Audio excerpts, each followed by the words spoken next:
ముఖ్యమంత్రి రేవంత్ రెడ్డి ఆధ్వర్యంలో సింగరేణి కార్మికులకు హక్కులు సాధించి కార్మికుల సమస్యలన్నీ పరిష్కరిస్తామని మంచిర్యాల ఎమ్మెల్యే కొక్కిరాల ప్రేమసాగర్ రావు హామీ ఇచ్చారు.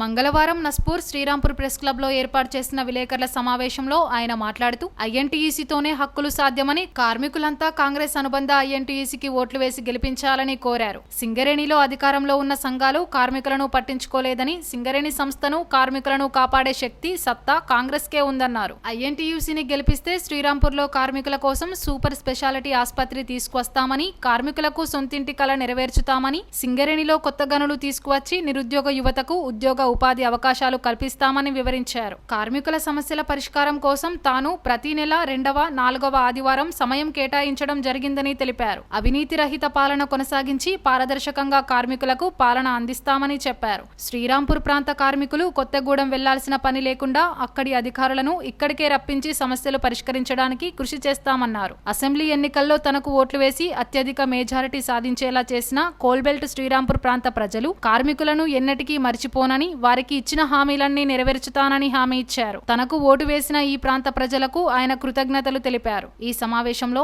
ఐఎన్టీయూసీ నాయకులు శంకర్రావు, కలవేన శ్యామ్, కాంగ్రెస్ నాయకులు తూముల నరేష్, భీమ్ రవి, నర్సింగ్ తదితరులు పాల్గొన్నారు.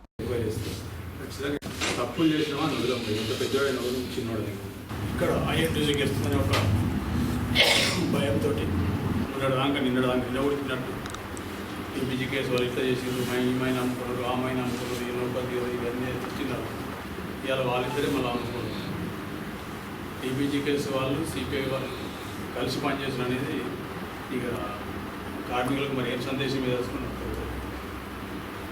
కార్మికులందరికీ మీ ద్వారా కోరే ఒకటి, వాళ్లకు గుర్తింపు సంఘం గెలవాలి తప్ప కార్మికుల మీద కార్మికులకు సేవ చేద్దామను, లేదా కార్మికుల ప్రయోజనాలు కాపాడదామను, లేదా కార్మికులకు సంబంధించిన హక్కుల గురించి కాపాడదామను, లేకపోతే సింగరేణి సంస్థను కాపాడదామని ఏది లేదా. వాళ్ళకి కావాల్సింది ఒకటే, అధికారం కావాలి, మళ్ళీ కలెక్షన్ కావాలి, మళ్ళీ వ్యవస్థ కావాలి. కాబట్టి ఈ ఇటువంటి పొత్తు కార్మికులందరూ గుర్తించి, సమయం తక్కువ ఉంది అందుకనే ప్రెస్ మీట్ ద్వారా మీకు చెప్పడం జరుగుతుంది. గుర్తించి టీపీజీ కేసులు ఎట్లా దోసుకున్నా మీకు తెలుసు, దాని గురించి మీకు చెప్పడం అవసరం లేదు. అంటే ఎంత దోపిడీ జరిగిందంటే వాళ్ళు ఎన్నికలలో పోటీ చేయమని స్టేట్మెంట్ ఇచ్చే స్టేజ్ వరకు అంటే వాళ్ళకి అర్థమైపోయింది వాళ్ళు ఎన్ని తప్పులు చేసినారో, ఈ తప్పులతో మేము పోతే కొడతారనుకున్నారో మరి ఏమనుకున్నారో వాళ్ళు బంద్ చేసిండ్రు. మళ్ళీ 2-3 రోజుల తర్వాత మళ్ళీ పోటీ చేస్తామని చెప్పారు. ఈ పోటీ అనేది డ్రామా కంపెనీ. 3 రోజులు మైసూరు అక్కడికి అనమాటారు. అంతా మొత్తం మరొకటి అయింది. ఒక్కటై చేసేది ఏమి కార్మికులకు అర్థమైపోయింది. రేపు జరిగే ఎన్నికలలో రేపు రాత్రి రేపు రాత్రి వరకు బయటపడుతుంది. అనుకుంటా 5 వరకు బయటపడుతుంది. ఖచ్చితంగా ఐఎన్టీసీ సింగరేణి ఎన్నికలలో భారీ మెజార్టీతో గెలిచి సింగరేణి గుర్తింపు సంఘంగా ఆవిర్భవించడం నా వేరే సందేహం. దాంతోపాటు సింగరేణిని కాపాడే శక్తి సత్తా దమ్ము కాంగ్రెస్ పార్టీకి మాత్రమే ఉన్నది. ఈరోజు కాంగ్రెస్ పార్టీ రాష్ట్రం అధికారం. సింగరేణి సంస్థల 51% రాష్ట్ర ప్రభుత్వ వాటా ఉంటే 49% కేంద్ర ప్రభుత్వ వాటా ఉంది. కంపెనీకి సంబంధించిన విషయాలు మాట్లాడినప్పుడు, కంపెనీ అభ్యర్థి గురించి మాట్లాడినప్పుడు 51% ఎవరికైతే ఉంటుందో 100% వాళ్ళకు ఉన్నట్టే. ఎందుకంటే నిర్ణయాలన్నీ మెజార్టీ నిర్ణయాలు అంటే 51% ఉన్న నిర్ణయాలు అయితే కాబట్టి 100% వాళ్ళకు ఉన్నట్టే. 49% ఉన్న కేంద్ర ప్రభుత్వ ఇక్కడ నిర్ణయాలు తీసుకుని వాళ్ళు పంపిస్తారు, అప్లికేషన్ కోసం పంపిస్తారు. కానీ వాళ్ళ నిర్ణయాలతో ఇక్కడ ఏమవ్వదు. ఈ సంస్థను ఏదైతే ప్రైవేట్ పరం చేసే ప్రోగ్రాం పెట్టిందో ఈ వాళ్ళు ఇద్దరు కలిసి ఢిల్లీలో కొట్లాడుకుంటూ ఢిల్లీలో కలుసుకుంటూ ప్రోగ్రాం పెట్టింది.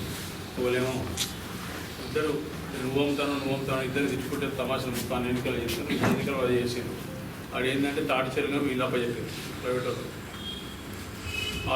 వీళ్ళేమో గుడిని మింగితే వాళ్ళ గుడిని లింగాన్ని కంపౌండ్తో సహా వాళ్ళ మీద. ఇక్కడ శ్రావణపల్లి బ్లాక్ ఉంది, కేకే 6 బ్లాక్ కూడా ఓపెన్ యాక్షన్ పెట్టేసారు. సింగరేణి వాళ్ళు అడిగితే మేము పిఎస్యూ కదా, మేము చేస్తే మేము ఇదే ఫీల్డ్ ఉన్నాం, మా సంస్థ కాపాడుకోవాలంటే మీరు టెండర్లు పార్టిసిపేట్ అని చెప్పింది బీజేపీ. సో వీళ్ళిద్దరి బారి నుండి వాళ్ళ కబంధాస్తాలకు సింగరేణి ఓపెన్ కావాలంటే కాంగ్రెస్ పార్టీ ఒక్కటే చేయగలుగుతుంది. కాంగ్రెస్ పార్టీ ద్వారా మాత్రమే సాధ్యమైంది. కాబట్టి కార్మికులందరూ గుర్తించి రేపు జరిగే ఎన్నికలలో ఐఎన్టీసీ సింబల్ అయిన గడియారం గుర్తుకు ఓటేసి అత్యధిక ఓటు వేసి గెలిచగలరని కార్మికులందరినీ ప్రతి ఒక్కరిని పేరు పేరున ప్రతి కార్మికుడు చేతులెత్తి ముట్టి నమస్కారం చెప్తున్నాను. సంస్థను కాపాడుకున్నాం, మీ అధికారాలు సాధించుకున్నాం, మీ హక్కులను సాధించుకున్నాం. అది ఐఎన్టీసీ ద్వారా మాత్రమే ఇది కాబట్టి ఖచ్చితంగా రేపు ఐఎన్టీసీ గెలిపించి ఇవాళ ఐఎన్టీసీ కూడా బలమైన నాయకత్వం. ఇక్కడ నేను ఇక్కడ శ్రీధరరావు గారు ఉన్నారు, కొత్తగూడెం పొంగిరెడ్డి శ్రీనాథుడి గారు ఉన్నారు, బట్టి గారు ఉన్నారు. కాబట్టి ఇంకా చాలామంది ఉన్నారు, సత్యనారాయణ అందరూ రాకూరు రాష్ట్రాలు ఉన్నారు, అందరూ వ్యవస్థలు ఉన్నారు. కాబట్టి రేపు సింగరేణికి కాపాడుతున్న చేస్తాం. ప్రత్యేకంగా శ్రీరాంపూర్ డివిజన్ మాత్రం నేను గడిచిన ఇప్పుడు 3-4 రోజులు చెప్పడం జరుగుతుంది. ఇలా మీ ద్వారా కార్మికులకు సేవ చెప్పేది జరుగుతుంది. మీకు ఒక్కటే మాట మొన్న చెప్పిన ఈరోజు కూడా చెప్తాను. శ్రీరాంపూర్ డివిజన్కు సంబంధించిన కార్మికులకు ఏ రకమైన సమస్య వచ్చిన బాధ్యత నాది. నా బాధ్యత తీసుకొని నేను మాటిస్తున్నాను, మీకు ఏ రకమైన సమస్య బాధ్యత నాది. మీకు ఏ రకమైన ఇబ్బందులు కాకుండా రేపు శ్రీరాంపూర్ డివిజన్ సింగరేణిలో 11 డివిజన్లో పైలట్ ప్రాజెక్ట్ కింద తీసుకొని రోల్ మోడల్ శ్రీరాంపూర్ డివిజన్ కార్మికులకు ఇట్లా జరగాలి, కంపెనీ ఇట్లా ఉండాలి, కంపెనీ లాభం ఉండాలి, కార్మికులు లాభం జరగాలి. అందరికీ అవుట్ సోర్సింగ్ కార్మికులు కానీ లేకపోతే కాంట్రాక్ట్ కార్మికులు కానీ